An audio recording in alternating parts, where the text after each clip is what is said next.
Good morning, everybody. It is time for Beyond the Game. Beyond the Game sponsored by Gilliland Howe Funeral Home, Acre Automotive Group, Decatur County Recycling, Walters Tire, Hamilton Tebby Law Office, and Buy Right Auto. Tom and Ryan here in the studio. We got Josh on the line. We'll have Jason here in a little bit, either en route to Bloomington or in Bloomington. I am wearing, of course, my number 4 Jeremiah Smith Ohio State jersey. I bought home and away, but I bought actually too big, which is hard to find something that's too big for me. So I'm ready for the game. So is this the official start of fall, like the first day of college football? Yes. I think there are times that you can pinpoint, like, to me, the official start of the spring is Masters. Yeah. It's right after, basketball's over, college basketball's over anyway. And then you can just kind of feel when the Masters starts that spring and summer's right around the corner. College football, to me, even more so than the NFL, just feels like, hey, there's a little crispness in the air. Like, unfortunately, it's about to get cold, but for sports fans, this is definitely the best time of year with college football and the NFL starting. Yeah, for sure. Yep.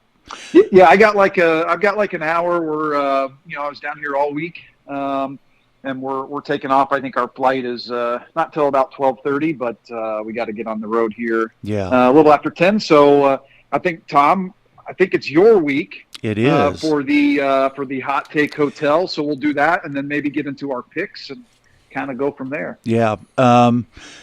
I left all my stuff at home, so I'm not really prepared. I need repaired, but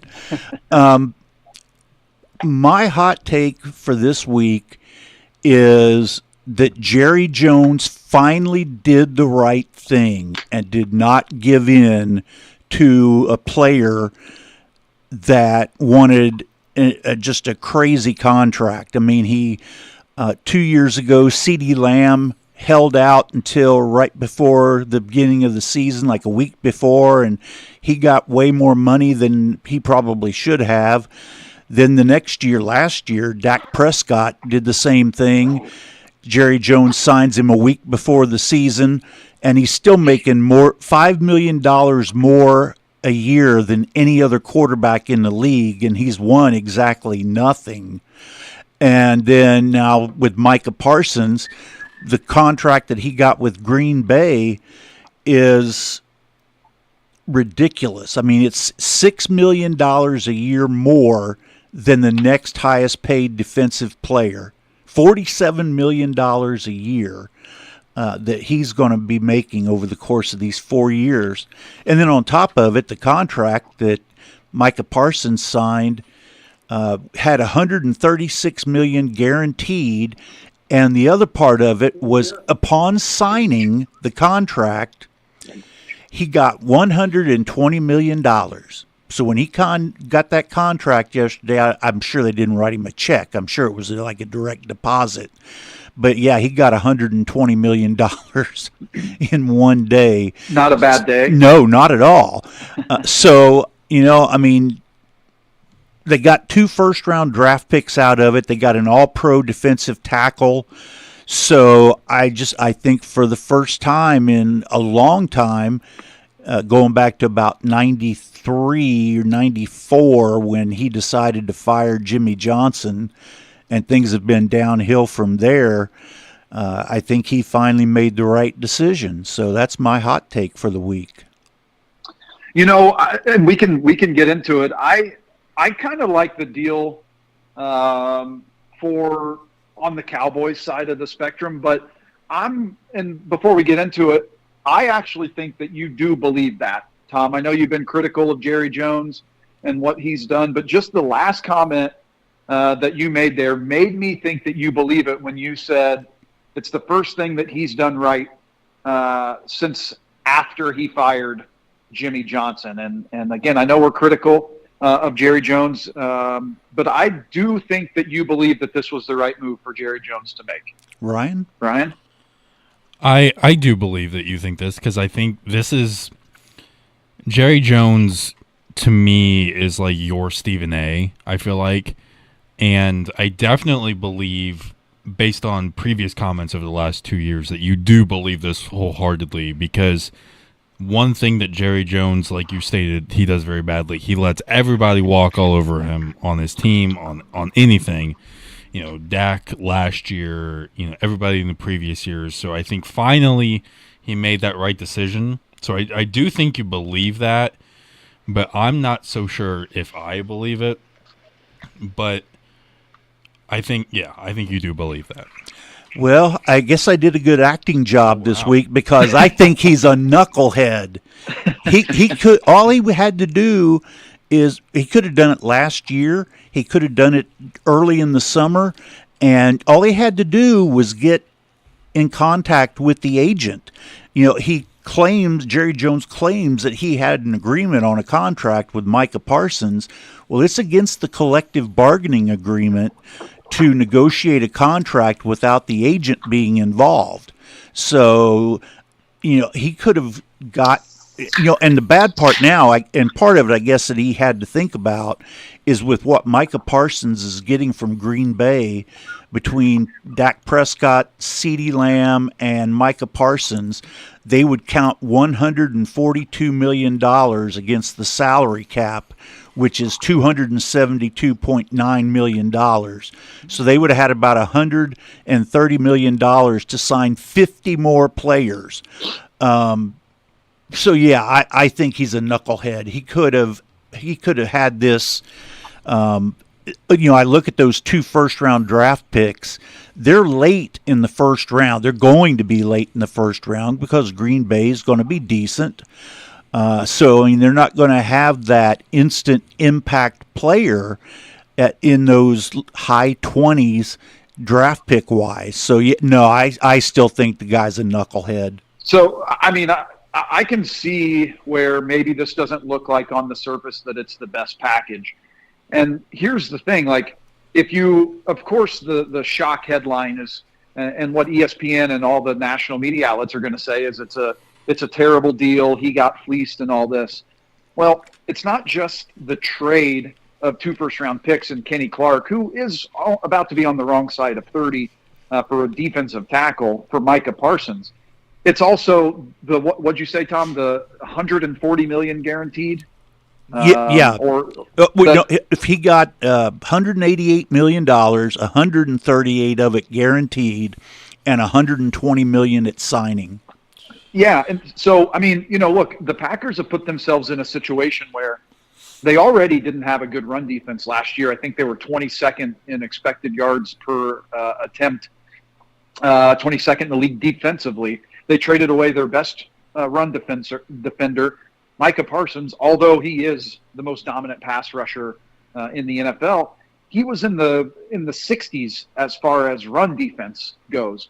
So look, they're paying a ton of money to Micah Parsons, and they're paying a ton of money to Jordan Love. And the only way that this trade works is if you win a Super Bowl. Yeah. And is Jordan Love a good enough quarterback to beat out the likes of Jalen Hurts in the NFC? Is he good enough to beat out the likes of, on the AFC, obviously Mahomes and Josh Allen and Joe Burrow and Lamar Jackson and Bo Nix and those guys? Is Jordan Love good enough to do that? Because you're committing around $100 million of the salary with Micah Parsons and Jordan Love. Yep. And this is why I think that Jerry Jones made the right decision. What did Dallas win? Yes, they were winning 12 games a year, but what did Dallas win in the playoffs with Micah Parsons, CeeDee Lamb, and Dak Prescott? Nothing. Yeah, you're right. Absolutely nothing. So why not load up on a couple draft picks? Those picks, the second best pass rusher who had the biggest contract before Micah Parsons was TJ Watt. Yep. And TJ Watt was drafted 30th in the first round. So if you do it right, you can capitalize on those picks. You can trade them down. ESPN had a stat out there that each of those first round picks was worth $18 million in production, on top of $18 million each. So $36 million there, and then the 48 that Micah Parsons is going to get this year. So that's $84 million basically that they're paying, plus Kenny Clark, to get Micah Parsons. So the only way that this works is if this Matthew Golden, who everybody up in Packer country thinks is going to be the next Terrell Owens or Calvin Johnson. When's the last time the Packers have drafted a top flight wide receiver? Devontae Adams 10 years ago. They keep trying this, and it has to be Jordan Love, has to be the guy. If he's not, this was a great trade for the Cowboys. They weren't winning with Micah Parsons, so why not try to load up on cheap contracts and build around Dak and CeeDee Lamb and George Pickens? So I can see your side of it, Tom, but I think it was a moderate win for Dallas, even though I don't think it was a bad trade for Green Bay. Yeah, if people believe in coincidence, this has got to be the year for the Packers because Brett Favre won the Super Bowl when he was 27. Aaron Rodgers won the Super Bowl when he was 27. Guess what age Jordan Love's going to be this season? 27. So if you believe in coincidence, this has got to be their year. But, and one of the other things, NFL, nobody can say anything about small markets not being able to afford players because Green Bay is the smallest market in the league, probably one of the smallest in all of sports. And, and they signed a guy to $47 million a year to rush the passer. That's a big investment. But I don't want to hear small market anymore in the NFL. Yeah, it is kind of insane because if you look at it, the after taxes, and this is where I blame Micah Parsons' agent because Micah Parsons came out and said, this was the toughest 4 months of my life. Well, Micah, if this was the toughest 4 months of your life, I wish I had your life because waiting on a contract for $48 million a year doesn't sound like I think I could patiently wait by the phone waiting for that phone call. But, in saying that, like, Micah Parsons had seemingly a very similar contract on the table from Dallas.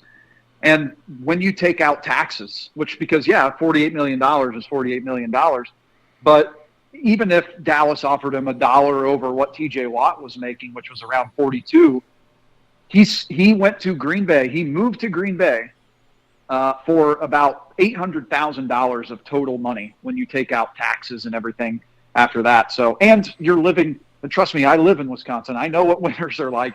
You're living in Green Bay and not in Dallas. So I think Jerry Jones put a fair contract out there, and whether it was Micah not wanting it or the agent not wanting it or thinking that they were trying to get lowballed or something around those lines, we'll never know. But all in move for Green Bay, and I think it was one of those very few trades that are win-win. Yeah, and I still think that the Cowboys will never win another Super Bowl as long as Jerry Jones is in charge.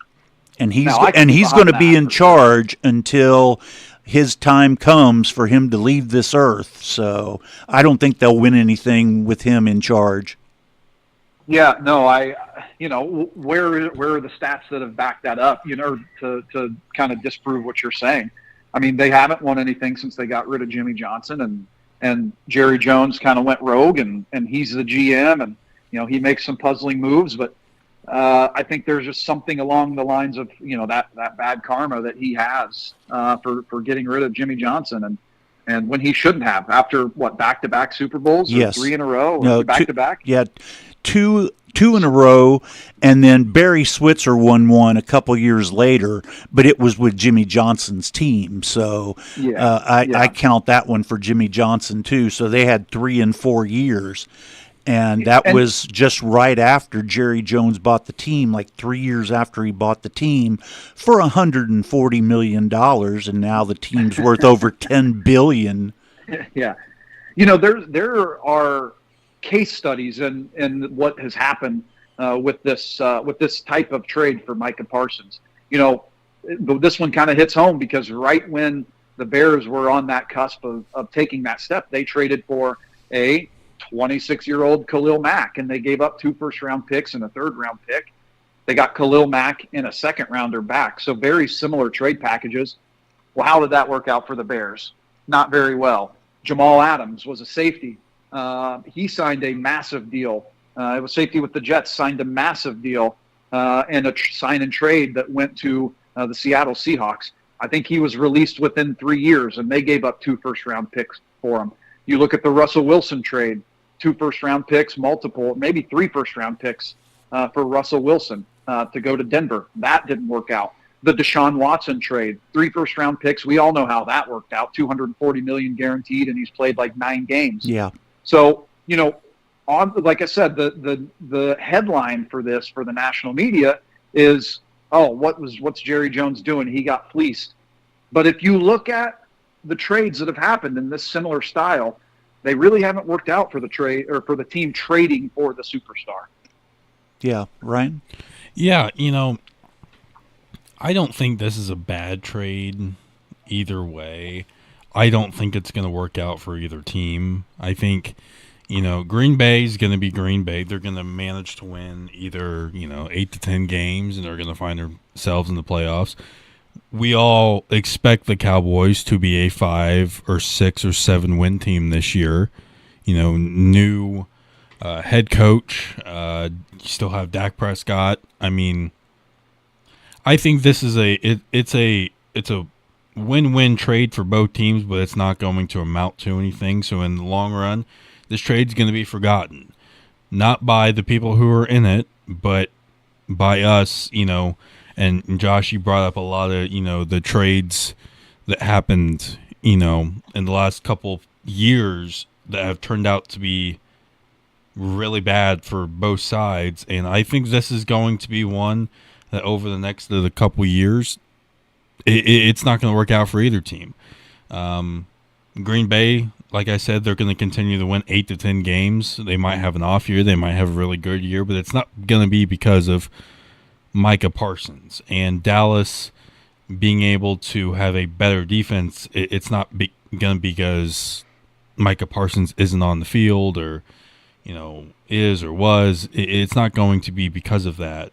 So it's a win-win trade for both teams, but in the long run, it's not going to do anybody any justice. And I think if Jerry Jones really wanted to get this done, to your point, he could have got this done last year with all 3 of them, and everything would have been fine. Yeah, and I'm going to be real interested, if this whole thing with Jerry Jones not wanting to talk to Micah Parsons' agent, it makes me wonder, are other agents going to steer players away from Dallas? Although the Cowboys really don't sign a lot of free agents. They do it through the draft or trades. But I'm just interested to see when you have a free agent that Dallas is in the mix, if the agent kind of pushes them away from that. So, we'll see. Yeah, and I guess the thing is, this story isn't going to play out. We're not going to know if it was a win for the Cowboys until we see what they do with the draft picks. Yeah. We'll know by the end of this year, or really the end of the next 2 years, if the trade for Micah Parsons was worth it. But $48 million in a game as physical as football, where one injury can end a guy's career or severely hamper it, that's a big portion of your cap. Now, what analysts have said about the 26 and 27 NFL draft they are the 2 best collection of talent drafts that they've had in the last 20 years. So let's just say that the Cowboys are, around 6 and 10, and they're in the 8th or 9th spot, and they figure out that Dak Prescott isn't the way to go, or they need some sort of running back, like a couple of the guys that are coming out, or maybe they need another receiver or something. That pick plus what they got from Green Bay could also be leveraged to move up in the draft. And like I said, they can move down in the draft. So it opens up a lot of possibilities. Or in the best 2 drafts of the last 20 years, you have multiple first-round picks. And I can't figure out why, when he negotiated that contract with Dak Prescott, why in the world he gave him $5 million a year more than any other quarterback in the NFL. Because Josh Allen, Joe Burrow, that level of player, they're at 55, and then goes down from there. But to give him $5 million a year more than the next highest paid quarterback just seems ridiculous to me when he hasn't won anything. Yeah, and, it's crazy because 12, for 3 straight years, they won 12 games Yeah. with Parsons and CeeDee Lamb and Dak Prescott. But like the Cowboys did with Tony Romo, like they've done with prior quarterbacks, and like they've done with Dak, they've always choked in the playoffs. They're very similar to what Green Bay has done in the playoffs over the last few years, like always getting there, but really never threatening any of the contenders, whether it be the 49ers or the Eagles, to get to the Super Bowl. And, this is a big, like I said, Micah Parsons, the Cowboys' run defense was the weak link of their team. They traded their best run defender, and they added an average run defender, or maybe even a below average run defender at defensive end. So, they're going to have to scheme up a lot of ways to stop the run, but there could be situations where, teams just run it down their throat game after game after game. Like Detroit is a physical running team. Minnesota is a physical running team. If I'm saying that Detroit was a physical running team, that was under Ben Johnson, who, hey, maybe the Bears turn into a physical run team. They beefed up their interior of their offensive line. Like that is the way to neutralize Micah Parsons and beat the Packers. And again, Jordan Love's going to have to step up. Like they're paying Jordan Love for things that he hasn't done yet to see if he can get there. And he's shown over the last couple of years that he's not consistently good enough to go out and win the Packers a Super Bowl. So, I like it from Green Bay's perspective, and I also like it from Dallas's perspective. But seeing that you're trading the best pass rusher in the NFL when really it's about quarterbacks and pass rushers, that's obviously going to get the headlines for a boneheaded move. And I can get on board with you, Tom, if you think that it was a boneheaded move, for sure. All right, well, we need to take a break. Beyond the Game brought to you by Gilliland Howe Funeral Home, Acre Automotive Group, Decatur County Recycling, Walters Tire, Hamilton Tebby Law Office, and Buy Right Auto. We'll be right back.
All right, we're back. Beyond the Game brought to you by Gilliland Howe Funeral Home, Acre Automotive Group, Decatur County Recycling, Walters Tire, Hamilton Tebby Law Office, and Buy Right Auto.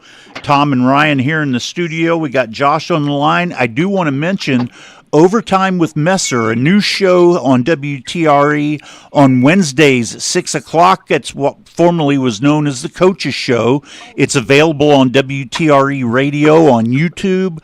You can go back and watch it. This past Wednesday, he had in all three of our local head football coaches. So there we go. So that's Overtime with Messer. We got Jason on the line now. Okay. Well. Morning, fellas. Good morning. Are you in Bloomington or en route? I am actually standing here looking at Memorial Stadium, the Rock, getting ready to support Coach Signetti and the boys on their march to a second straight college football playoff. Yeah. Okay. It begins today and ends in January. I don't know where the national championship around the is, 20th of January. It's going to end with Jason and I in attendance as they're hoisting the trophy. Yeah. I don't know about you guys, and I know IU's gotten a bunch of crap for all of the scheduling and all of that, but I don't know how much football you've watched, like the Iowa State Kansas State game last week, and then just the Colorado game and Nebraska Cincinnati earlier this week. Holy cow, you need to play some cupcakes, because there's been some ugly football so far. Yes. Yeah, and I mean, we talked about it last week. Like, Signetti broke the SEC, and it makes sense to schedule the way it is. I mean, had the conversation yesterday about IU playing these cupcakes in Old Dominion and Kennesaw State and who's their third game? Indiana State, maybe. Like, that's what you have to do, because on the schedule they have at Iowa, at Oregon, at Penn State, like Illinois, who's the darling of everybody. It makes no sense to go out and schedule a game. And I would venture to guess that if Ohio State knew that this was going to happen and Texas knew that this was going to happen 5 years ago, they wouldn't have scheduled this game. Yeah, and I'm going to be interested to see what happens in the future, because for Ohio State, they're going to go to Austin next year to play Texas. They've got a home and home with Alabama and a home and home with Georgia coming up in the next few years. So, yeah, it's kind of like, is there a good reason to schedule that kind of game? It means great for fans, but ultimately, if your goal is to win a national championship, it may be something that changes, especially with the SEC finally agreeing to go to 9 conference games. Well, I'm actually of the opposite thinking of that. Unless your schools like IU, Iowa, Wisconsin, I hate to call them lower tier, but I mean, they're not Ohio State, Michigan, because let's be honest, I don't care. Yep, we lost everybody. Yep, we did. All right. Well, Ryan, what do you think about what's going on with college football? Well, to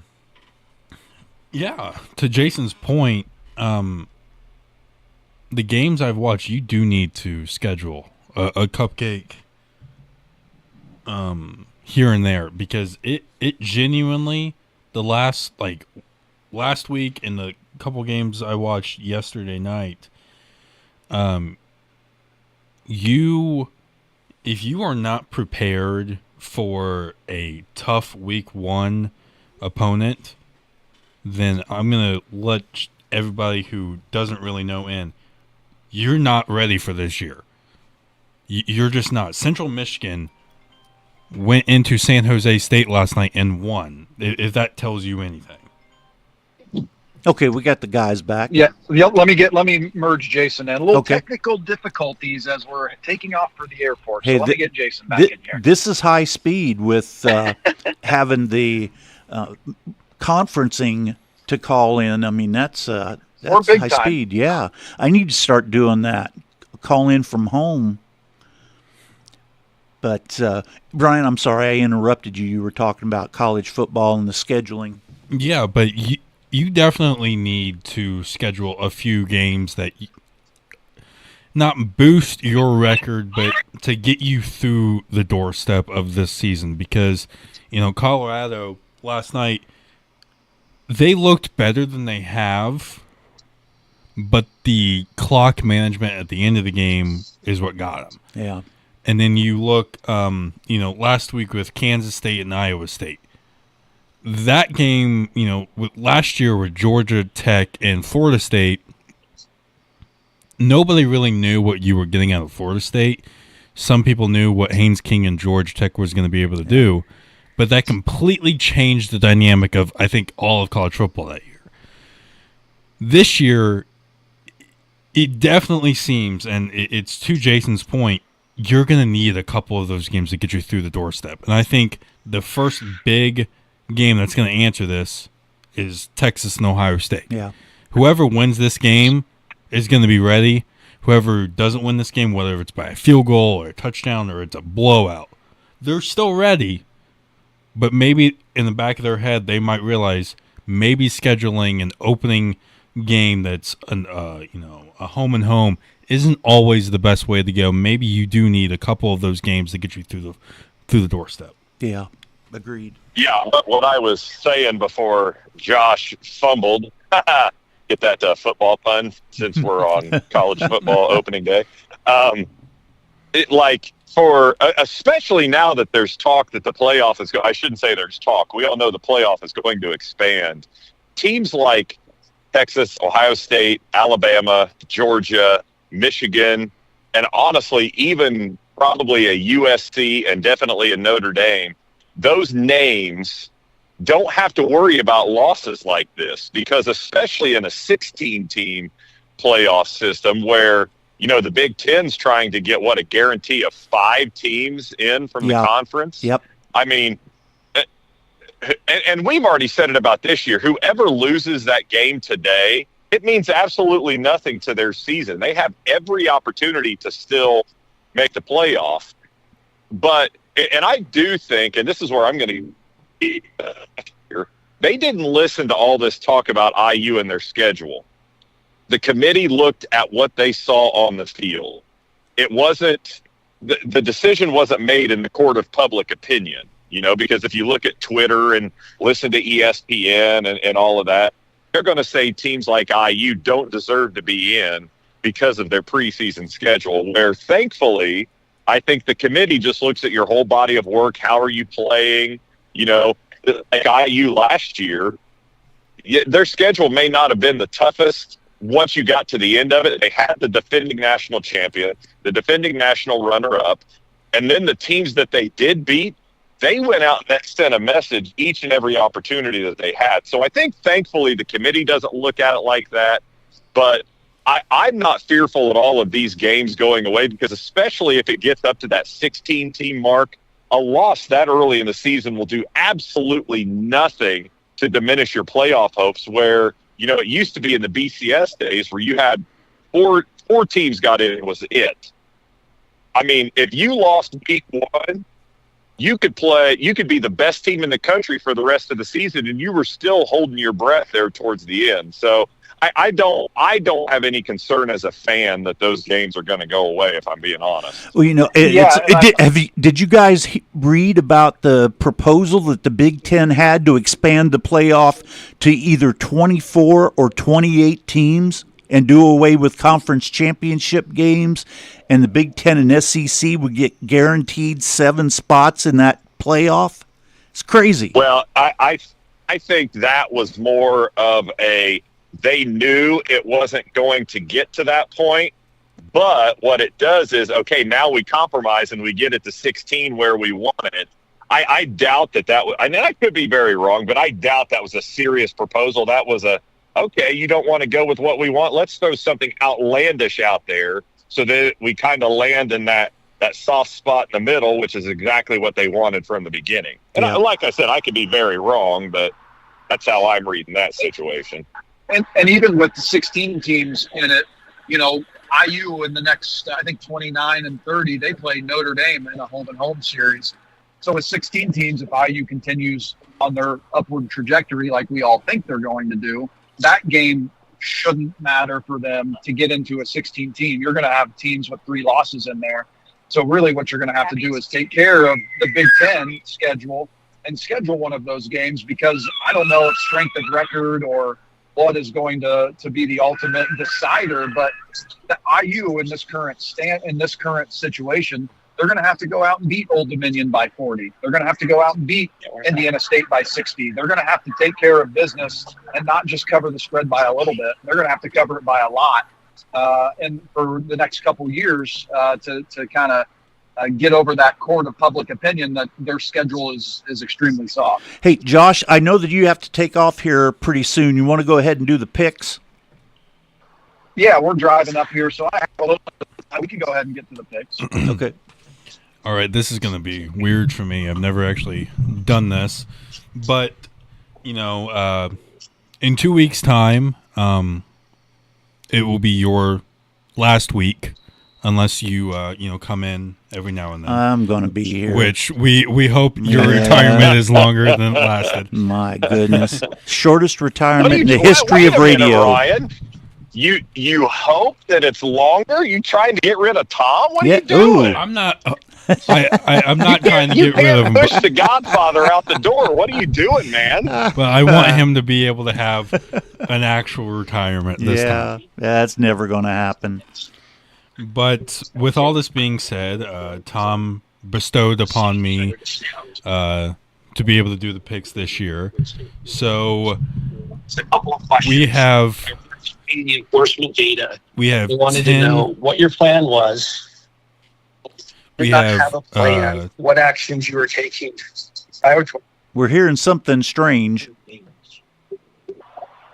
I'm on mute, so unless it's a baby crying, it's not on mine. Okay, yeah, we're good. Okay, so go ahead. Let's get through them. We have 10 college football games this week, and in the next week we will go down to 7, and we'll have 3 NFL games. Yeah. But starting off week 1 of college football, our very first game, we have Old Dominion at number 20, Indiana, and the spread is minus 23.5. I have been looking at that for the last couple days, and for some reason I was thinking, IU might get off to a slow start. I was trying to think, because I lived in Norfolk where Old Dominion is. I was trying to justify a reason to pick the Monarchs to win, at least not to win the game, but to cover. But I have to be realistic. I'm going with IU at 23.5. I think go ahead, that people are sleeping on Old Dominion out of the Sun Belt. People don't want to give the respect to the Sun Belt. Old Dominion was a bowl team last year. And if this was your grandpa's Indiana Hoosiers, I'd be on Old Dominion all day and twice on Sunday. But boys and girls, we saw it last year. The Kurt Signetti era in year 2. When have you ever seen him take his foot off the gas and tap the brake? Never happens. He's going to want to send a message that last year wasn't a fluke. The Hoosiers cover and win bigly. Yeah, I'm going to have to go with the Hoosiers as well. I mean, we can't sit there and talk about all offseason that Indiana is going to make this run to the college football playoffs and the national championship and strength of record mattering, and then them come out with a new quarterback, but a very similar offense and defense playmakers anyway around them. I think Indiana rolls in this one by comfortably over the spread. Last year in week 1 for the Hoosiers, it wasn't a big win by any means, but I think, Kurt Signetti, he was just kind of getting ready, starting off his new regime. But I'm going to go with IU pretty comfortable. Game number 2, we have Syracuse at number 24, Tennessee, and Tennessee is favored by 13.5. Man, that's this one's in Atlanta.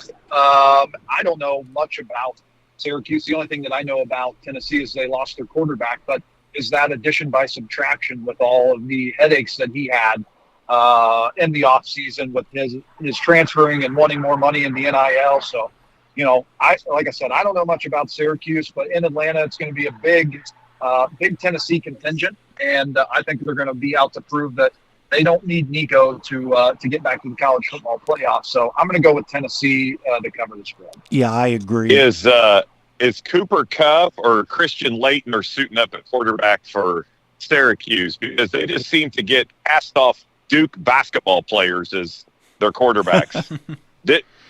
Who was that a few years ago? Now I've lost his name. Greg Paulus? Does that sound right? Yeah. Anyway, I mean, the big unknown is because it was just a swap with UCLA with their quarterbacks. Like, they just traded. That's the big unknown in Tennessee, but they have such a high-powered, fast-paced offense that the veer and shoot, I'm very familiar with it, because no matter what team I am in college football 26, that's the playbook that I use. I think they get up and down the field too quickly for Syracuse, and I'm going to go Tennessee. Tom? I'm going with Tennessee also. I will take Tennessee too. I'm not really sure about the quarterback situation, but as far as I know of, well, it was like it ended up basically trading quarterbacks. The guy that was at UCLA is now the quarterback at Tennessee, with Iamalieva going from Tennessee to UCLA. But as far as I know of, Tennessee, and in the first couple of games they always run up the score, so I have a feeling this one's might be a blowout. Yeah. But our third game, number 8 Alabama is going to Florida State, and they are favored by 13.5. Wow, that's a big number there, but I think Alabama is going to be back this year. I think DeBoer has gotten the players in that he needs. I think they're going to cover that 13.5. Yeah, I mean, this is a big year for Kalen DeBoer, even though it's only year 2 for him in Alabama. They didn't make it to the college football playoff last year. He's already seemingly on the hot seat at Alabama. I can't trust anything that Florida State did after going from 13-1 to 2-10 last year. So I'm going to go with Alabama to cover, even though it's at Florida State. And, Florida State's going to be improved, but I think Alabama's going to be improved as well. They have the best offensive line in the country. And I think that, they cover the spread as well. A lot of favorites getting picked so far. Yeah, I know, and I hate that. But, Josh, you just said it, 2-10. I mean, you can improve all you want, but you were 2-10 last year, and you opened up with Alabama. This isn't Alabama A&M. This is the Crimson Tide. I think Kalen DeBoer is ready to send a message that he was the right guy for the job at Alabama. So I think Alabama covers easily, even though it is at Florida State. I'm going to take Bama, not by 30, but I'm going to go by at least 3 touchdowns. And our fourth game, which is probably the second biggest game of the entire weekend, number 9 LSU is going to Death Valley. It is the Battle of Death Valley. Brian Kelly's still the coach at LSU, right? Yes. I'm taking Clemson. But number 9 LSU at number 4 Clemson, and Clemson is favored by 4.5. LSU has lost the first game of the season 5 years in a row. So, Brian Kelly is like the SEC's version of James Franklin. He can never win the big game. So you're saying LSU is the NCAA version of the Colts, too? Can't win week 1? Yeah. Yeah. I hate it with a passion to have to pick Dabo. But, oh, man.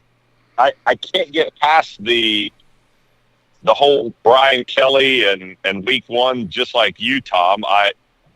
Dadgummit. I hate to do it. I'm going to have to go with Clemson.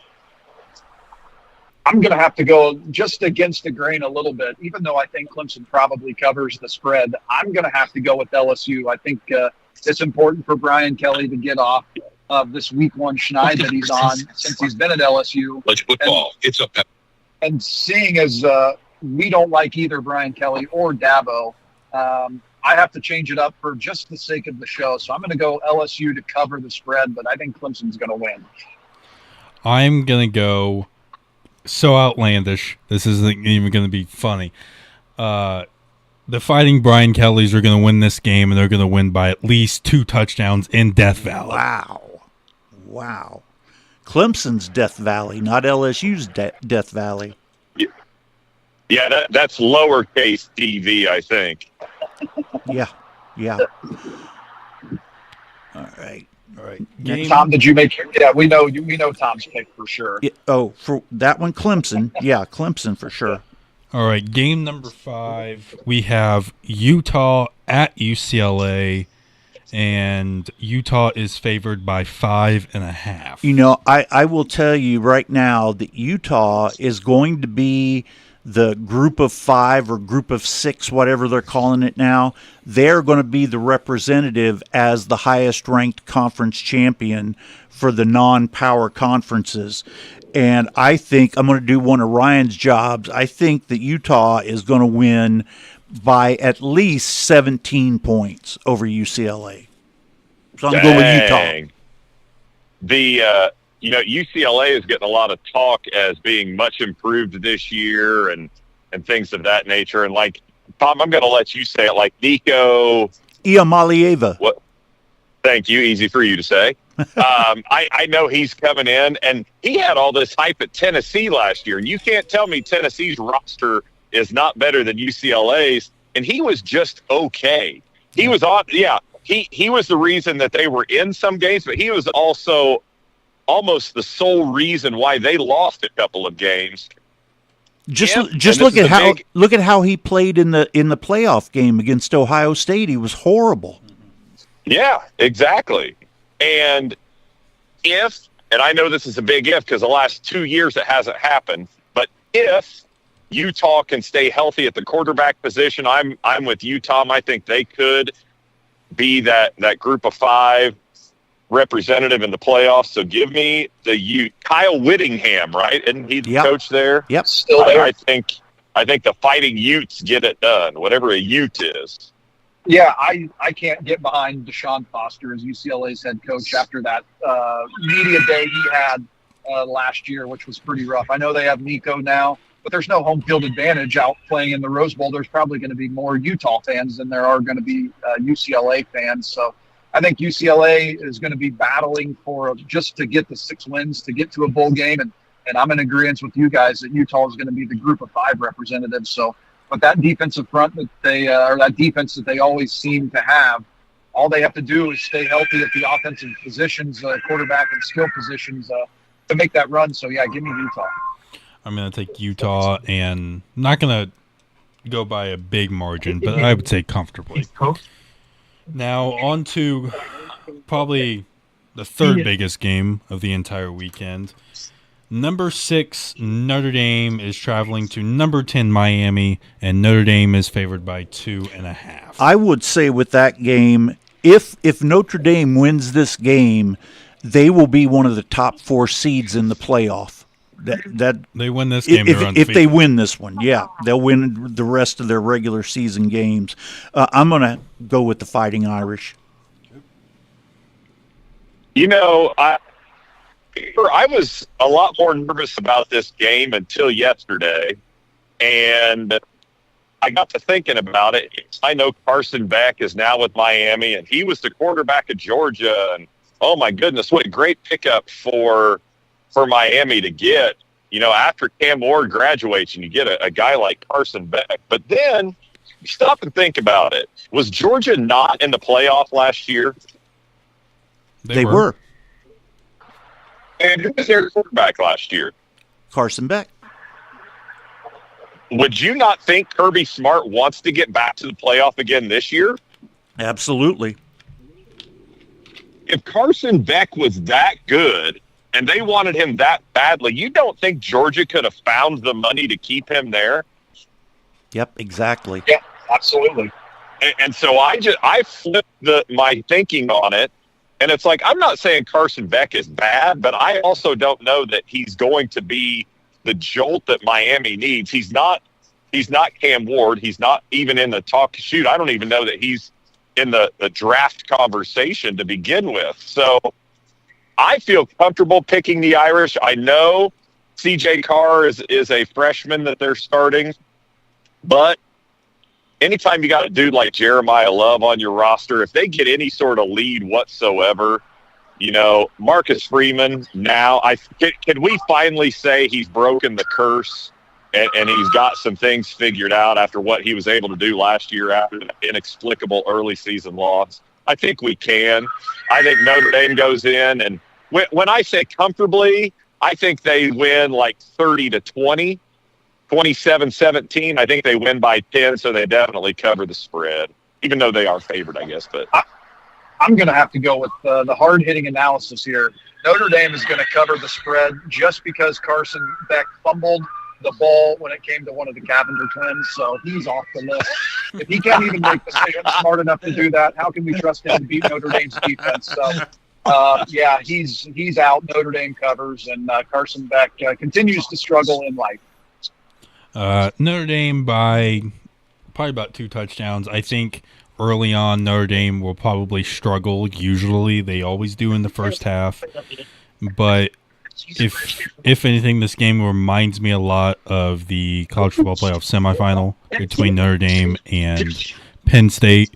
I think over the course of the third and fourth quarter, Notre Dame will be able to extend a lead.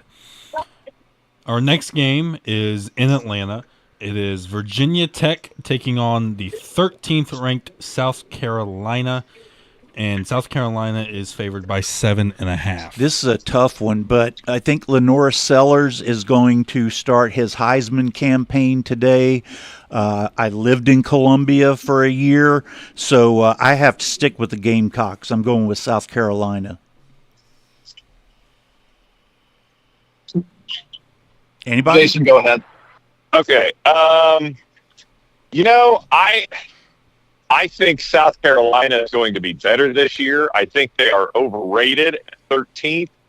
But I think that, it wasn't Rick Pitino's the one that famously said, Larry Bird, Kevin McHale, they're not walking through that door. We all remember that press conference. I still think Virginia Tech is waiting for Frank Beamer to walk back through the door. They still haven't figured it out. And so I think that although South Carolina ultimately should be overrated, I think they are good enough to win and cover today. And by the Lenore way, Sellers is the real deal. Beamer's son is the coach of South Carolina. Well, that's very true. They do have one walking through the door, just not the one that led them to the promised land a lot.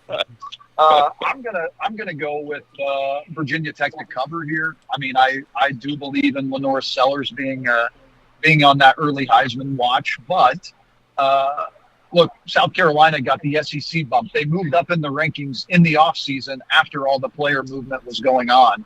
And to your point, Jason, I think they're overrated at 13. I think Virginia Tech is physical enough to keep it close, even though South Carolina is a physical team. But I'm going to go with Virginia Tech to cover the spread. But I do think that South Carolina pulls out a win.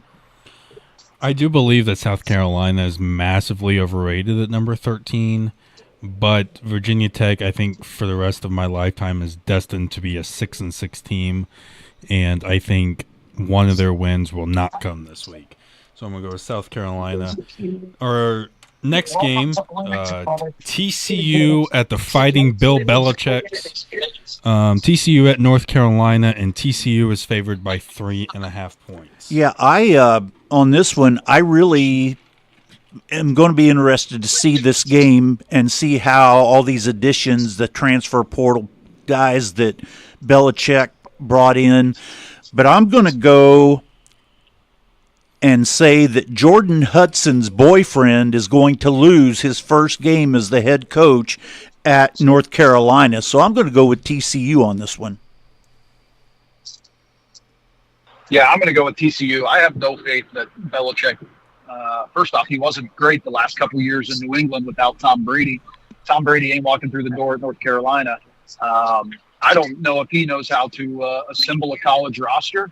And TCU, they're kind of an every other year team, but they did finish really strong at the end of last year. I think they won maybe 6 straight games. So, yeah, I'm going to go with TCU to kind of keep that going and beat North Carolina and cover the spread. I have a hard time just because it's blind faith because, like you said, Josh, he was not good his last couple of years in New England, but 70, didn't they have 70 some players added to their roster in the transfer portal? Yep.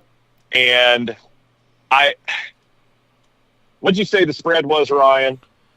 3.5. 3.5. And TCU did lose 2 years ago, game one, to a not very good Coach Prime coach team. So I think it's the college football gods winking at us. Coach Prime comes to NCAA football, gets a win in his first game. I think it's just serendipity. I can't stand the man, but I got to give you props. We'll go outside of everybody, and I'm going to say that North Carolina upsets. They don't just cover, they win outright. Yeah. And it might be 10-7. I remember my first week picking these games, and, TCU and Colorado was one of the very first ones we ever picked, just like Jason's point. And I remember not picking Coach Prime because none of us were thinking he could do it. I'm going to go with Jason. I'm going to go the Fighting Bill Belichick's. They win outright, and I'm going to say they win by 10. Whoa. I don't know that they scored 10 points, but okay. But our next game is Northwestern at Tulane, and Tulane is favored by 4.5 points. That's easy. That's the green wave every day. If they're playing Northwestern, I'm going with Tulane. I think the only team that may be worse than Purdue in the Big Ten is Northwestern. What purpose does this game, and how do even two athletic directors from Tulane and Northwestern say, yeah, let's play this game? I'm going to go with Tulane to cover the spread. Northwestern's, they're terrible, and like I said, they're not worse than Purdue, but they could be right there competing with them. I hate to do it because it's a Big Ten school, but Josh, you are 100% right. Northwestern is bad. Tulane in the MAC, is that right? Yeah, I think so. Or did they move to the MAC? Let me see.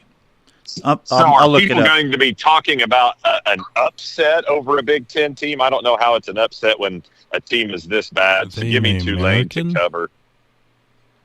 The AAC. Is that what they're in? Yeah, I think that's what they're in. I'm looking. That sounds right with Cincinnati and they're in the American Conference, the what used to be the American Athletic Conference, and now is just the American Conference. So that's where Tulane is.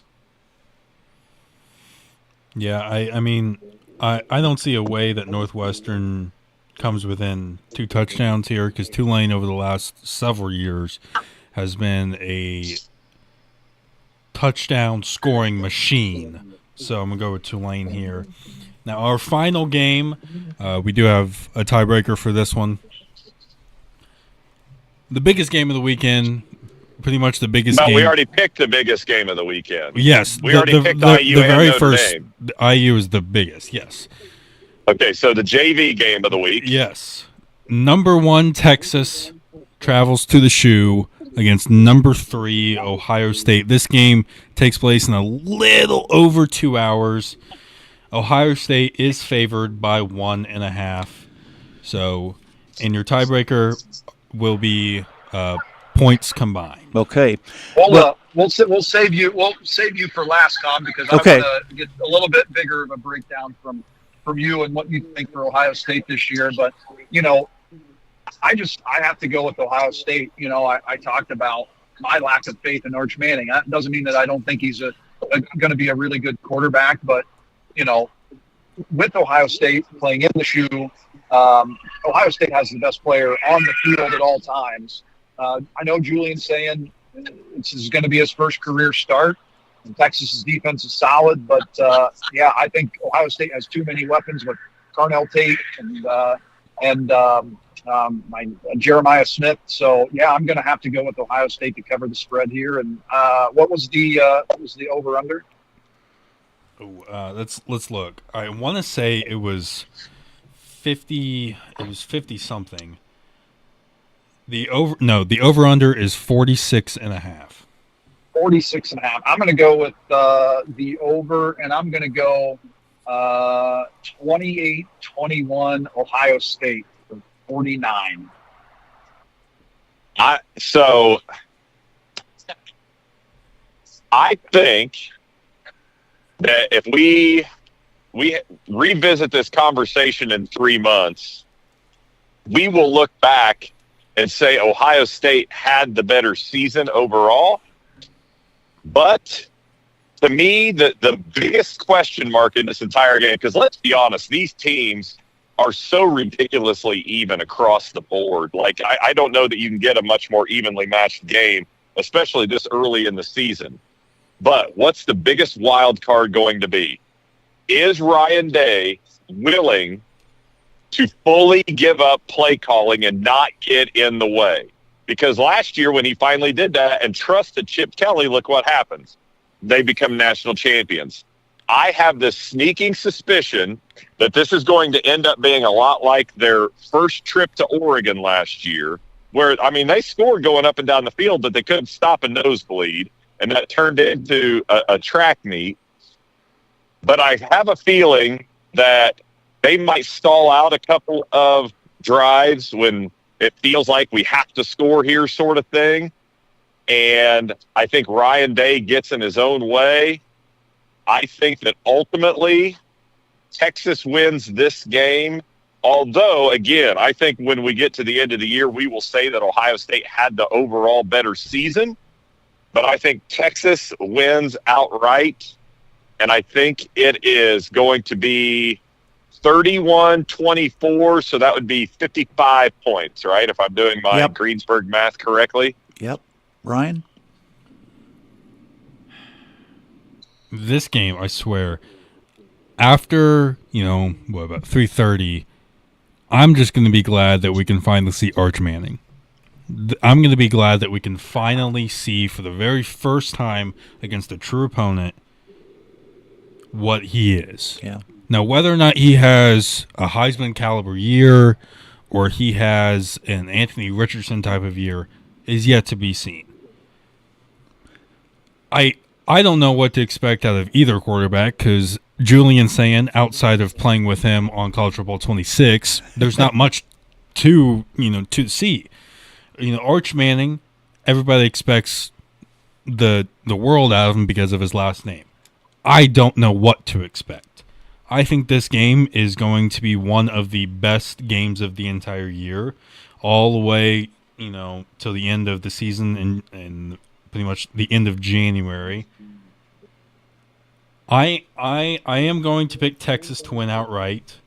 I think this is going to be a very close game. I think it is going to come down to which team is on the field last, and I do believe Texas will be able to either score a touchdown or get a field goal or even hold the ball for a couple minutes. So I'm going to pick Texas to win outright, and I'm going to say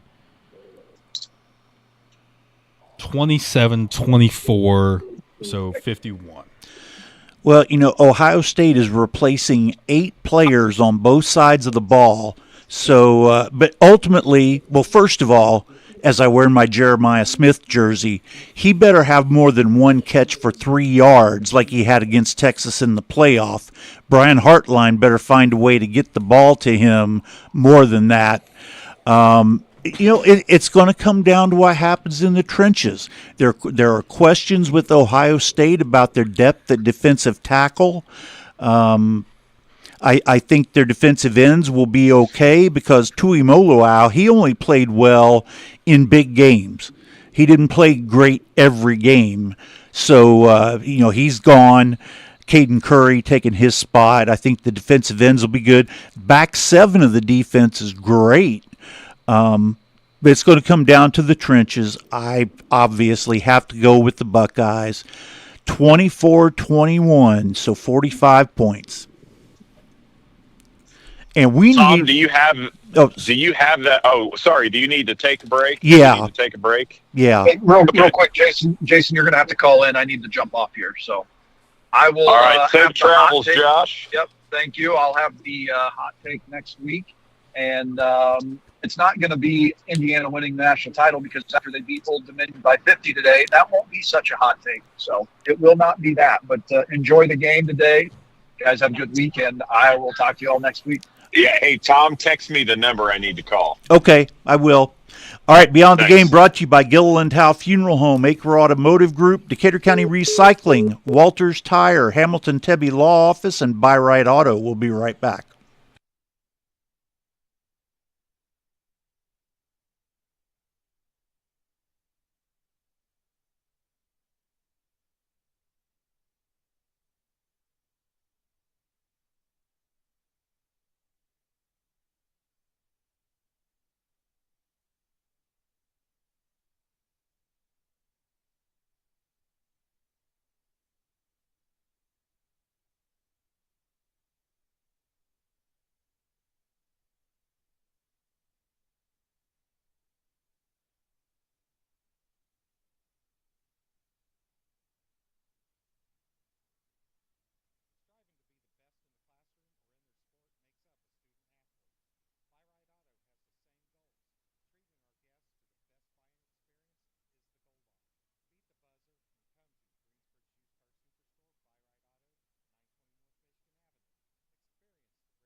Stanford Steve the other day. We're Steve, back three with. top 10 matchups here in the first I weekend. hear That means TV. there's going to be I think it's three Pat top 10 McAfee. teams with a one in the. Oh, Yeah. sorry. I was watching game day. We got it set up in the back of the truck. Didn't realize we were coming back That's all right. on. My bad. Beyond the Game brought to you by Gilliland Howe Funeral Home, Acre Automotive Group, Decatur County Recycling, Walters Tire, Hamilton Tebby Law Office, and Buy Right Auto. Ryan and Tom here in the studio. We got Jason on the line from the greater Bloomington metropolitan area. And No, wait. Tom, say it. How am I joining you? over the phone. Via satellite. Oh, by Thank satellite. you. Oh, by satellite. I'm live via satellite. Jeez, yeah, I didn't think about that. I do want to mention again, Overtime with Messer, which is taking the place of the Coaches Show. It's up on YouTube. It's every Wednesday evening at 6 o'clock. Had all the football coaches in this past week, and so that's up there. And, of course, we're on YouTube. Make sure you like, share, subscribe, and ring the bell so that you can get your notifications when we come on. So, Well, Tom, you just mentioned having the football coaches in, and I know we talked about it a little bit last week, and I don't know if you guys talked about it at all before I joined in, but again, this is the second week in a row. I cannot say enough good things about Coach Sliger, his coaching staff, and those kids that are playing football at Greensburg this year. Last night they take on preseason. I believe they were preseason number 4 in 4A Greenfield Central. And Tom, you know me well enough to know I'm not a moral victory kind of guy, but I've also never experienced 2 straight years of what our kids had to go through from a football standpoint. And yes, I know they ultimately ended up losing last night, but you want to talk about a proud day to be a Pirate and what you can see going on. And just from week 1 to week 2, the improvements that have been made on the field and the fight and the pride and the spirit that was shown last night. Again, I'm not a moral victory guy because it's in the loss column, but man, so many positive things that can be taken away from last night, and just it was soft to see. I'm so happy for the kids to be able to see things. You know, when we get coached, when we listen to the coaching that we get, we're going to start taking steps in the right direction. And it was a great showing.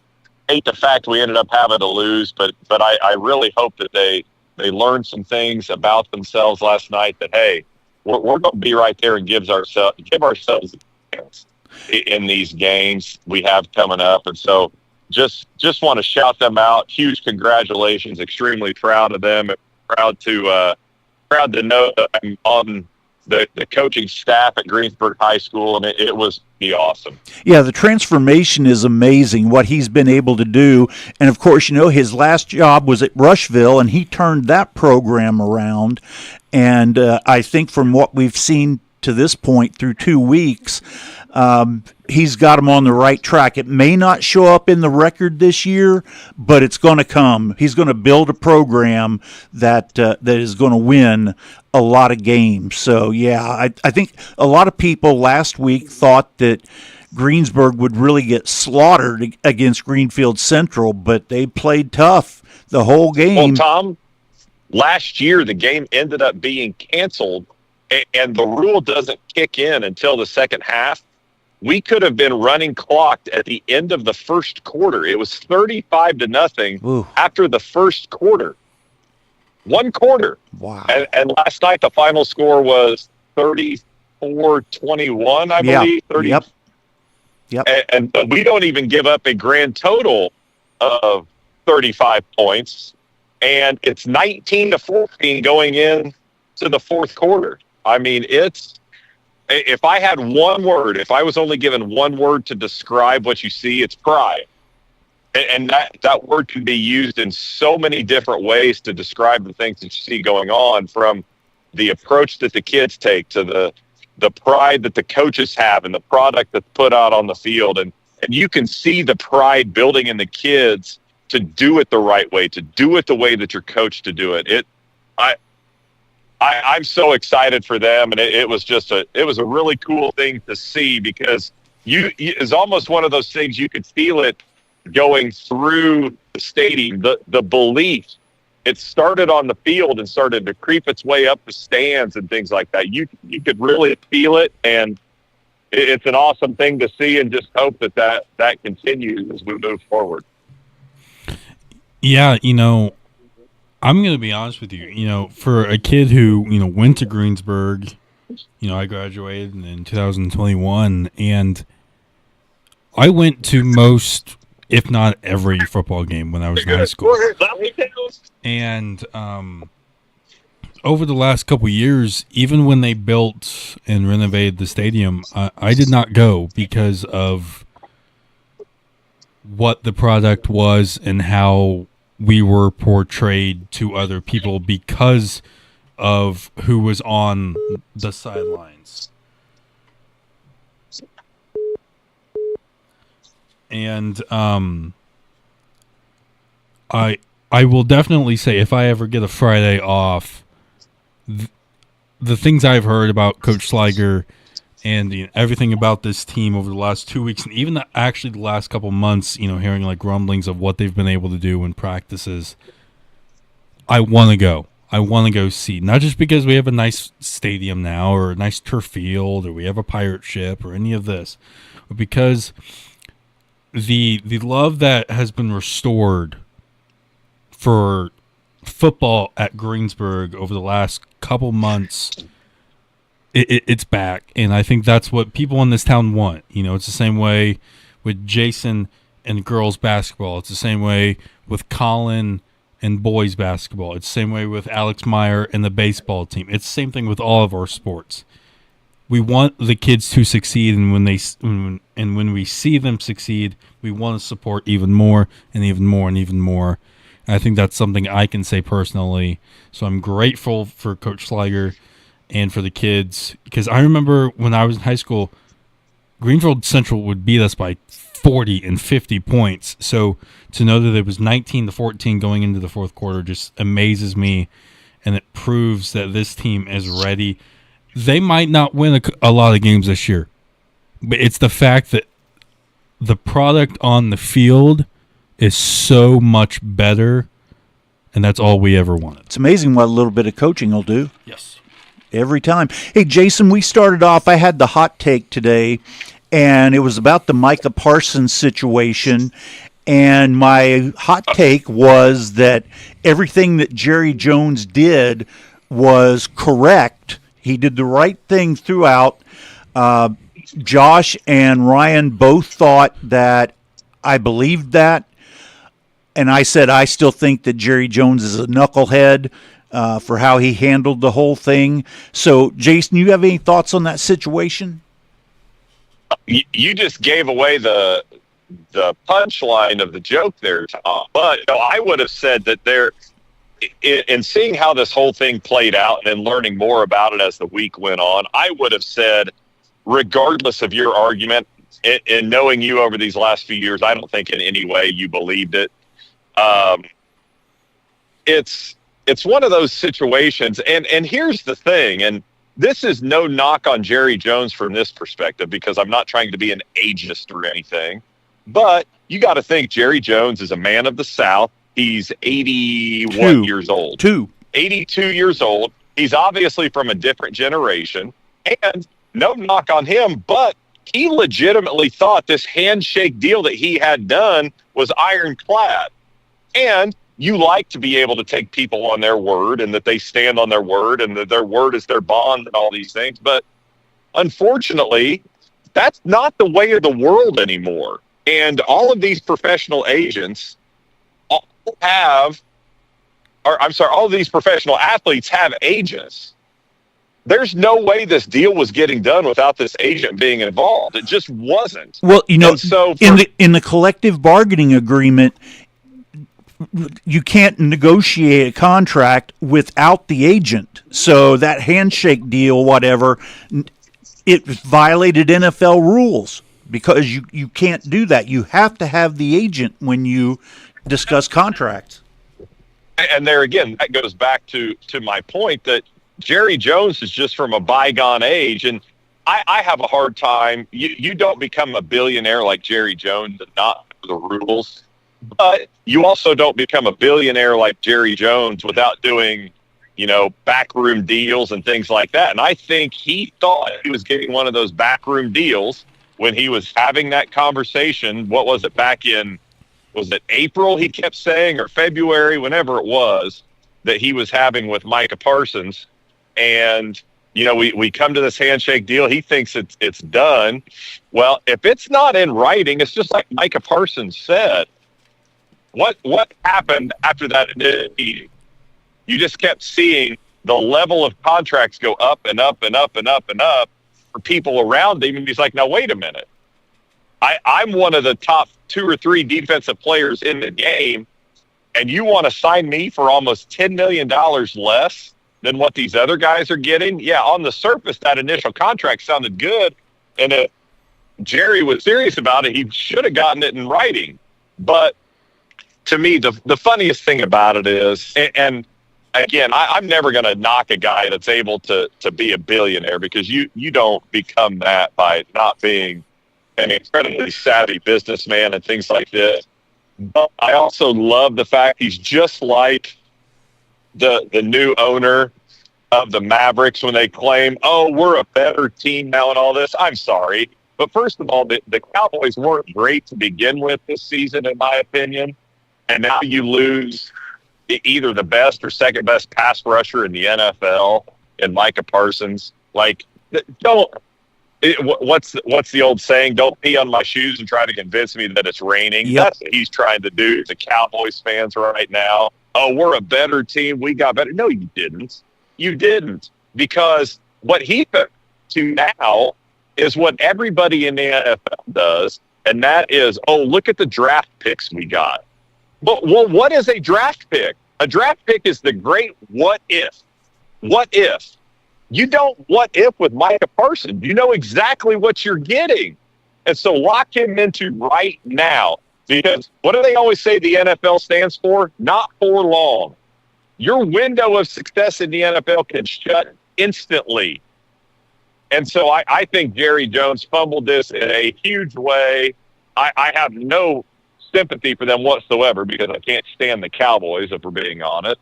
But it's laughable. I almost do feel bad for him, because I hate to say it this way, but I think it's an old man that just got hoodwinked by his generation, and that's weird to say, owing to the fact that he's made these billions of dollars being a savvy businessman, but I think it just finally caught up to him.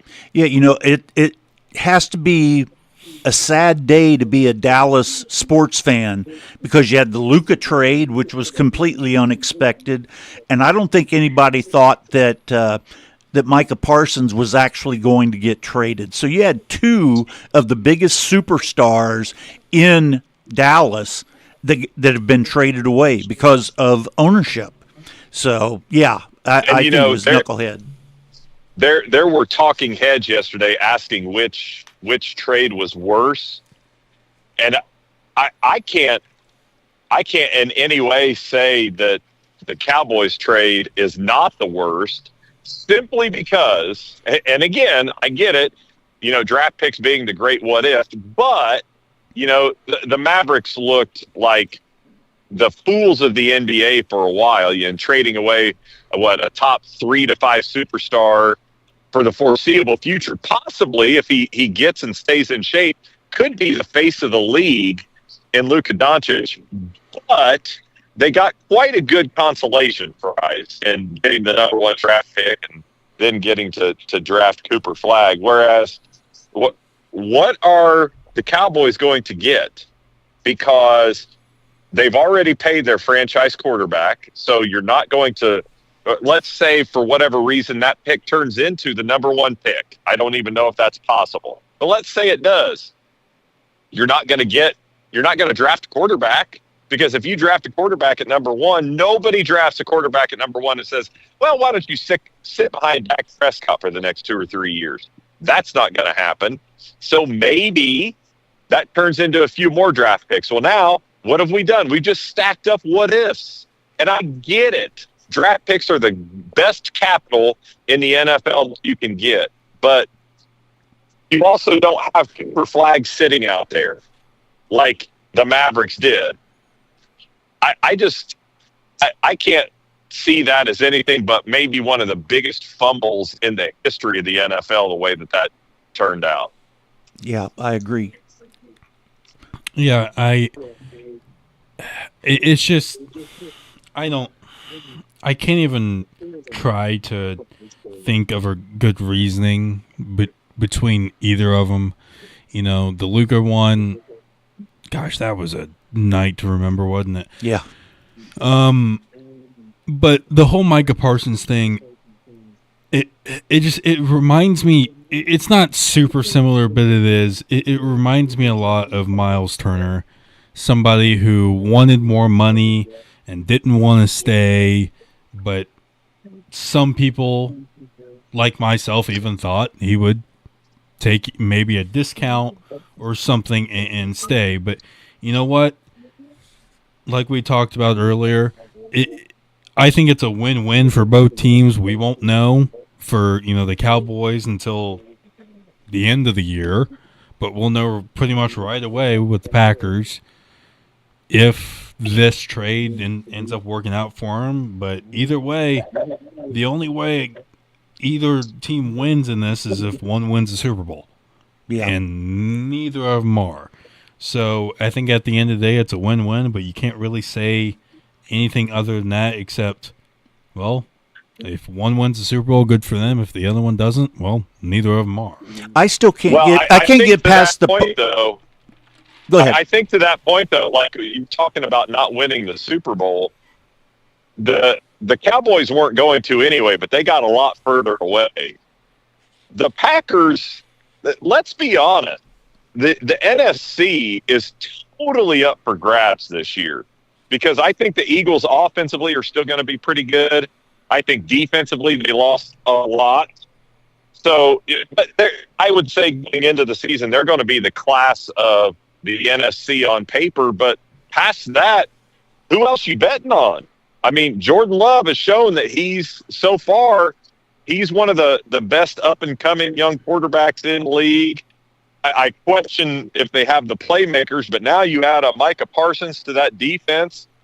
I mean, the only thing you have to do in the NFL is get into the playoffs, and then anything can happen, and especially in the AFC, which to me, top to bottom, is laughably weak in comparison to the AFC. I don't know that you shut the door on the Packers not being able to win the Super Bowl. Now, I'm not saying they're a favorite or anything, but again, all you got to do is get there, and I can see the Packers now having a path of being that team that everybody looks back and goes, circle that date that the Micah Parsons trade was made, and that's when this Super Bowl run really took off. Well, I said earlier that Brett Favre won the Super Bowl at 27. Aaron Rodgers won the Super Bowl at 27. Jordan Love turns 27 this season, so we'll see if it happens for the third time. I said it earlier that I don't want to hear anything in any sport about small markets anymore because he goes to Green Bay, which is definitely the smallest in the NFL, if not all of American professional sports. And also the fact that when he signed that contract with Green Bay, he got $120 million when he signed the contract. That's crazy. I think I would take that. I would take $120 million at signing. Wait a minute. He got a check that with a 1, a 2, and all those zeros? Yes. The contract is 4 years, $188 million, $138 million guaranteed, and $120 million at signing. I get excited if I get a check for $120. Like, I can't even imagine. Yeah. I'm flabbergasted. And you look at it, he's getting $6 million a year more than the next highest paid defensive player. Jerry Jones, he signed Dak Prescott to a contract that's $5 million a year more than any other quarterback, and he's won absolutely nothing. But yeah, $120 million at signing. Unbelievable. Well, and like you just mentioned Dak, and to me, the worst thing, this would be the biggest slight that anybody could put against you. What could you say about Dak Prescott? He's been perfectly okay in the one position in sport that you can't just be okay. They need him to be special, and he's been good enough to not lose his spot, but he hadn't been good enough to win anything. Yeah, I agree. I agree. Jason, did you have anything else you wanted to talk about for this week? Let me see here. So I have kind of gone down the rabbit hole. I have, I've got seminar, which is study hall. I've got seminar every other day that I'm responsible for, and the kids have to stay quiet and do homework. So I've been getting down the Netflix rabbit hole and watching some sports documentaries and things. Did you, Tom? I'm sure you did. Did you watch the WWE Unreal? Yes. 4 or 5 part series? Yep. It's on that. You broke up there for a second. I didn't hear what you said last. I was what your thoughts were on that series overall. You know, I think for someone like me that's a fan, but I know the deal. It was very interesting to see what goes on behind the scenes. I think it'll burst a lot of people's bubble when they find out how scripted it all is. But just another moneymaker for TKO and WWE. So I liked it. And how everything came together with Cena and the heel turn and how that was horrible. Jey Uso, that Triple H told him that he was going to put a rocket on him, and he won the championship at WrestleMania. I was intrigued by it. I also, like you just talked about Jey Uso, what I found fascinating was he made that comment to him about strapping a rocket to his backside early, and then you see in the middle they have this conversation like, he better figure it out, because after that happened and he was told, you're on this trajectory towards a title, he was not great for a while. And they had that conversation and he had to figure some things out and then, got back into it. But what was fascinating to me was, because as we talked about before, I grew up watching wrestling. I loved it. I was all about the Attitude Era. And then I fell out for a few years. And then just in the last couple of years, I started to watch again here and there and know some of the characters and things. But when you say it's scripted, and that's what we've been told forever, it's not fake, it's scripted. It is amazing, because they spent so much time talking about that gorilla position. Yeah. How the script is an organic thing that is alive throughout an entire match. And everything that they do is dictated by fan reaction. And so when they know that they've got people hooked, they'll go for that next thing. Or as soon as like, hey, we might be losing people, they just flip it on its head and change everything. And so to me, that was a really fascinating part.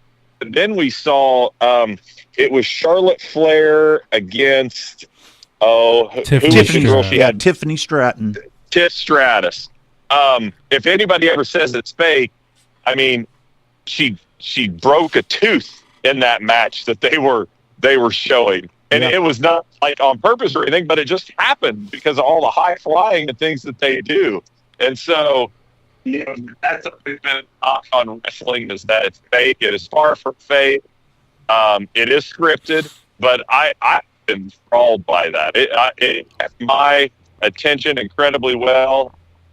And I honestly think, even for people who aren't necessarily wrestling fans, I think that they would at least find it compelling, because it is such a deep behind the scenes look at how these events come together and everything. I loved it.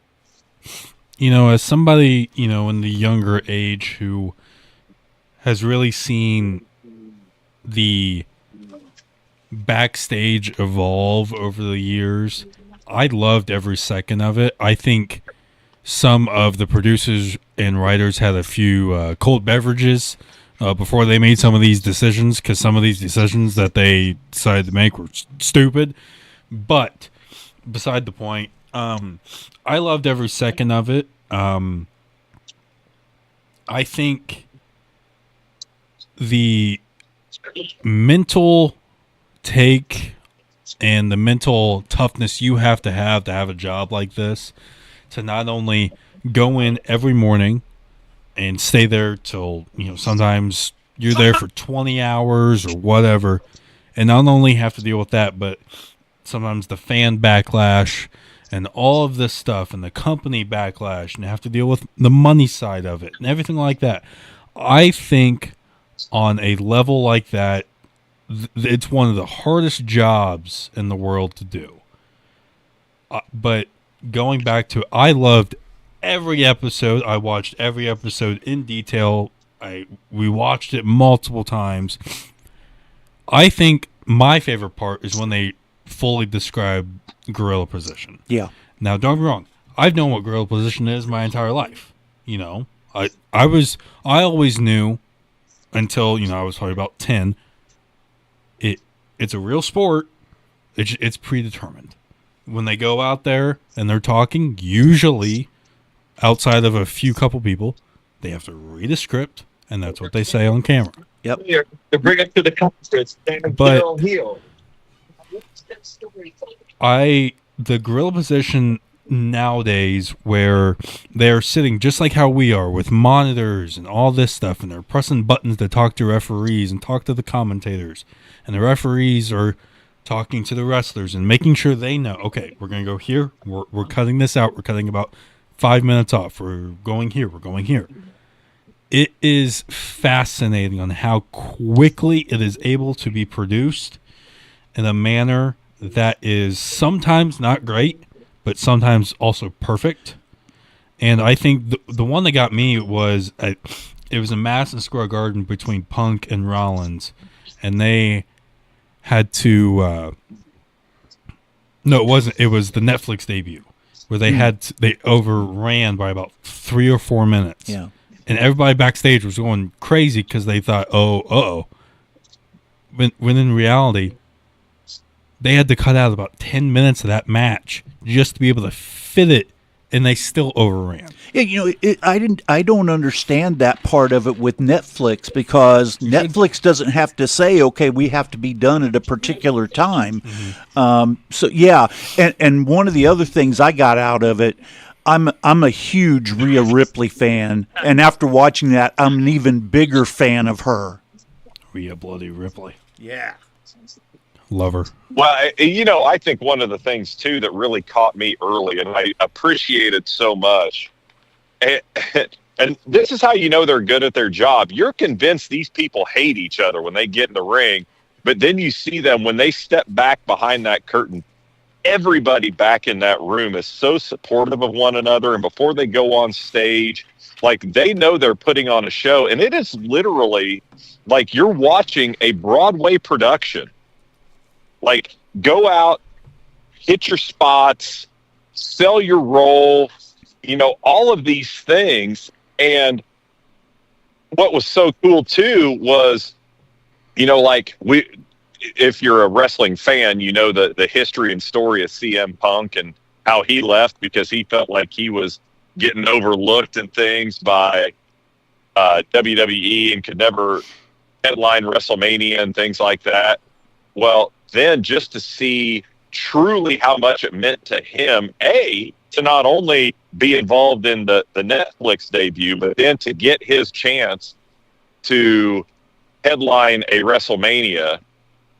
I mean, he's emotional about it. He's backstage crying, like he's in tears as he's getting ready to go out, and he's got to go out and perform. And then just to see how excited everybody was for him, to see the support they all show each other and things, it was really, really a neat behind-the-scenes look that you got to see.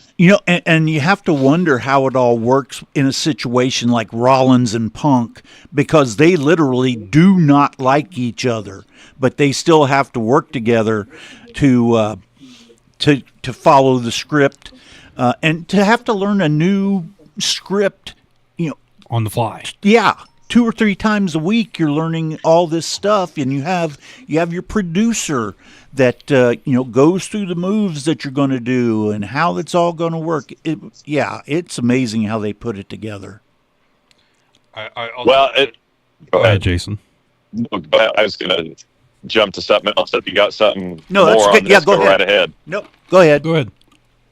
Well, no, I was just going to say the other one that I watched, and I don't know if I would suggest it or not, simply because, all this news has come out from his playing career and then after his playing career. But if you ever had any question about who maybe one of the all-time biggest scumbags in the history of the NFL was, look no further than Brett Tiberius Favre III, Esquire. Yeah. That dude gives new meaning to scumbag. And there were things that I had forgotten about, and there were new things that I didn't know about. But my goodness gracious, this dude, if you want to talk about a guy who thought that he was Teflon and nothing would stick, because as he was quarterback of the Green Bay Packers, that was pretty much true. He could have gotten away with just about anything. Well, then he started to lead his everyday life in a way that he could get away with just about anything. And man, that was another one that I got through in the past couple of weeks. And woo, baby, he gives new meaning to what a dirtbag is. Absolutely. Yeah, I mean, the things I've seen on Brett Favre are, not great. Playing career wise, the one, he's a great quarterback, but outside of, him on the field, he's exactly what you said, Jason. He is a new version of the biggest scumbag you could ever imagine.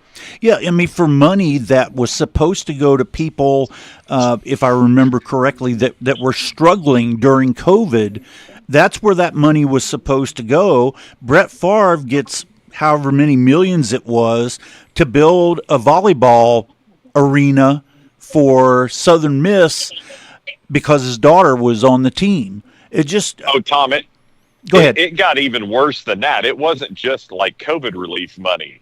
Like we all know that there's welfare level for people who are struggling. This money that he got was for people who fall below welfare level. That's how deep this goes and how big of an absolute scumbag he is. And there's all these text messages and emails and things that he has going back and forth with. It wasn't the governor, but it was somebody in the governor's office, and they are literally stealing money from the poorest of the poor to get this to happen. Yeah, I got a message. It's pretty funny. Another great show this morning. Like to hear about this, talk about current events in the sports world. However, the person that sent the message said, I think the last part of your show on the WWE should be named something else, like TMZ or something similar. Pro wrestling isn't sports. It is entertainment. And yes, they are very athletic. But anyway, go Buckeyes. So what you're saying is they're not a fan of wrestling, huh? They don't smell what The Rock is cooking? Exactly. They're not Hulkamaniacs? Exactly. Oh, okay, whatever. Well, I guess it takes all kinds to make the world go round, doesn't it? Yeah. Yep, absolutely. Well, hey, we got about 10 minutes left. Guys, anything else you want to talk about? I'm just so excited for this week. College football is back. The NFL starts next Thursday, goes on to Friday, and then you have a full slate on next Sunday. I'm just excited. Like Josh said at the beginning of the show, fall's here. I'm excited. Football is back, and I couldn't be happier. Yeah, particularly college football. Yes. That's my number one is college football. Wait a minute. How could I have got this far? I have no idea how this slipped my mind. Tom, I have to ask you, because what is my number one opinion of Ryan Day? What is he? He is the softest human on the planet. So what was your reaction this week to finding out? And don't you dare try to tell me that Ryan Day didn't have anything to do with it. Ryan Day got Dave Portnoy banned from Ohio Stadium. The athletic director at Ohio State put out a statement after that was said that was not true. He was not banned.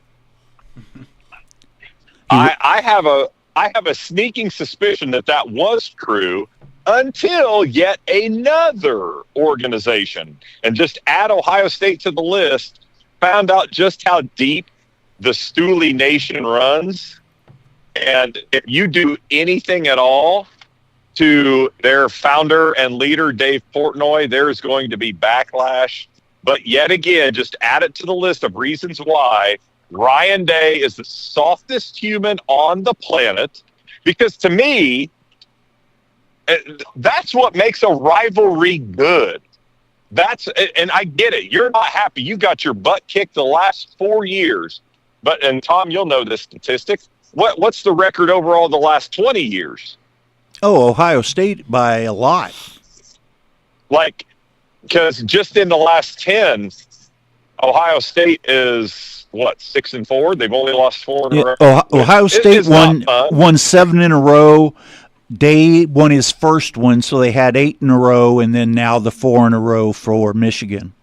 Okay, so recency bias is making Ohio State fans a little sad. Oh, I'm so sorry. But that's what makes a rivalry fun. That's what keeps you engaged and involved. You don't want that's why IU Purdue was at its peak. When it was Gene Patey and Bob Knight, you had 2 great personalities. It doesn't do any good to just be blah vanilla and then, hey, this one day we're excited and this is a great rivalry. If you got no juice with it, nothing keeps it going. And so Dave Portnoy, being maize and blue through and through, keeps it interesting. So now, in my opinion, now it's Ohio State's turn. Hey, you're served. Who do you have to go back at Dave Portnoy? Because you could not, and I'm going Josh level here with my conspiracy theories, there is a less than 0% chance that there was not a conversation had in the athletic department that involved Ryan Day, and Ryan Day crying like a little baby because his feelings were hurt because Dave Portnoy owned him in talking about the last 4 years and basically Ohio State being inept in losing to Michigan. Our good friend Mark over at Buy Right Auto sent me that since the year 2000, Ohio State has a 18-7-0 record against Michigan in their rivalry. So it had been 18-3, and that included the year that Fickle was in there between Tressel and Urban, and then so they were 18-3. So Mark is just proving my point. He's helping to prove my point. Ohio State is clearly the better program over the last 25 years. They both have a national title. Cool, love it. So don't fall victim to recency bias and get your feelings hurt. You have owned Michigan. Now, Ryan Day, instead of being a little whiny little baby, little crybaby about it, how about you get your team prepared? Because the last 4 years, and Tom, as an Ohio State fan, you can't just admit this, which you have. They've just gotten punched in the mouth, and that's why they've gotten beat. Absolutely. It's not because Michigan has necessarily been better than them. They just gotten bullied. So how about you toughen yourself up and toughen your team up and go out and take care of it on the field? Quit worrying about Dave Portnoy. Things like that make you wonder how in the world the guy is 70-10 as a coach at Ohio State and won a national championship. It's obviously a bad look because, as we talked about before, you've got going after 106-year-old Lou Holtz.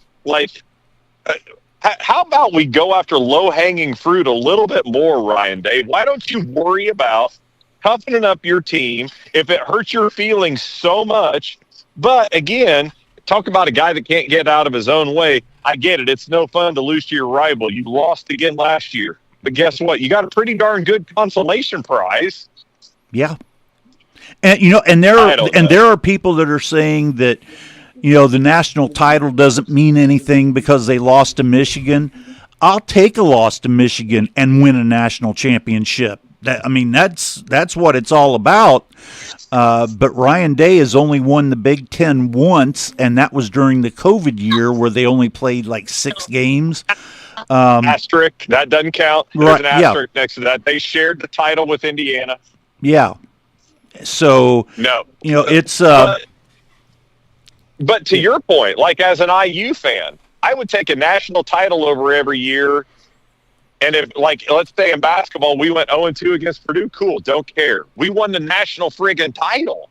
Like, I don't know. You know my feelings on Ryan Day. I think he's a phenomenal coach, but I also think he's about the softest human in a power position that you could get. And this was just yet another example to add to the list. Yeah, we'll find out what he's about today because, he's replacing 8 players on both sides of the ball, a new quarterback, questions about how strong they're going to be at defensive tackle. We'll see what he's able to do. And I like the point that you make about, is he going to trust Brian Hartline enough to let him call the plays and Ryan Day stay out of it like he did last year? He's got to trust him to do what needs to be done on the offense. And, Jeremiah Smith better get more than 1 catch for 3 yards today, or, there's going to be a lot of questions about how they schemed everything for this day.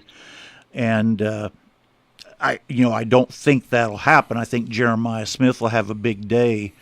But I think we talked about it last week. I mean, what if, and I'm with you, I don't think he does again, but what if Ryan Day turns him into Marvin Harrison Jr. a couple of years ago, opening up at IU? I mean, if that happens, they're in trouble. They play like that. Let me tell you, Texas ain't IU. Now, maybe this year they are, but 2 years ago, no. This is a much better team that they're opening up with. And if he gets ultra-conservative, this is not the place you want to do that. And I don't know Brian Hartline outside of watching him when he was a player. I don't know what his coaching style is. But he doesn't strike me as an ultra-conservative type of guy. But if Ryan Day steps in and they go conservative, it could be a long day for Buckeye fans. Yeah, you just look at the job that Hartline has done recruiting wide receivers. I mean, just first-round pick after first-round pick after first-round pick. I think he'll be a little bit more open up things instead of that conservative play calling that Day has been known for. And you would think a guy in that position after all these years, it's not his first couple of years because, you're in, hey, we need to win, but oh my gosh, I'm so scared. Like, dude, you've won a national title.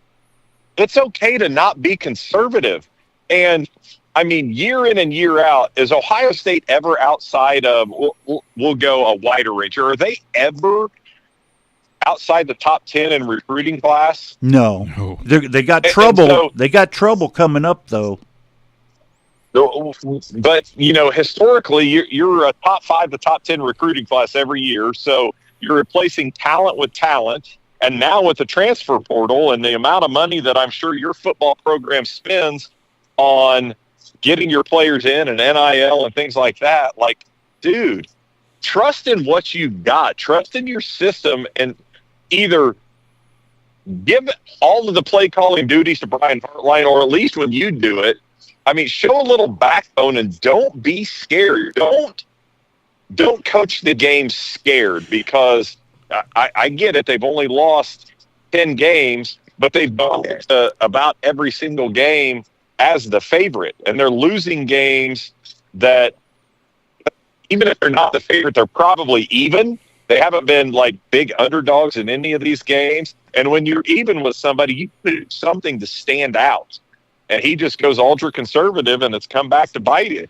Yeah, I mean, look at what they did in the playoffs. they opened up the playbook. They were aggressive throughout. Those early touchdown passes to Jeremiah Smith.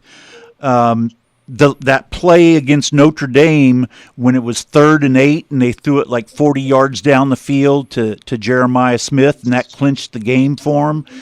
That's the kind of offense they need to play. Like you said, they've got the horses to get the job done. They just have to utilize them. And you hate to make them one-dimensional, but everything you hear about Jeremiah Smith is he might be either the best or second best athlete ever in college football. He and Adrian Peterson. Yeah. Like people say, they are the only two individuals they have ever seen at their positions who are ready to play as true college freshmen at that high of a level. And so, I mean, trust in the guy. He is a generational talent. Scheme things up. Throw it to him 15 times if you need to. Because that's the guy, it only takes one to break open a play and to change the game, especially in one like today that literally could come down to a play. And so, I mean, I've always been one of those guys. I'm going down with my best. I'm putting the ball in my best player's hands, but when it matters. And, I don't know why in the past Ryan Day has been afraid to do that. Yeah, I don't either. Well, gosh, we're out of time. Beyond the Game, brought to you by Gilliland Howe Funeral Home, Acre Automotive Group, Decatur County Recycling, Walters Tire, Hamilton Tebby Law Office, and Buy Right Auto. For Josh, Jason, Ryan, and Tom, we'll be back next week.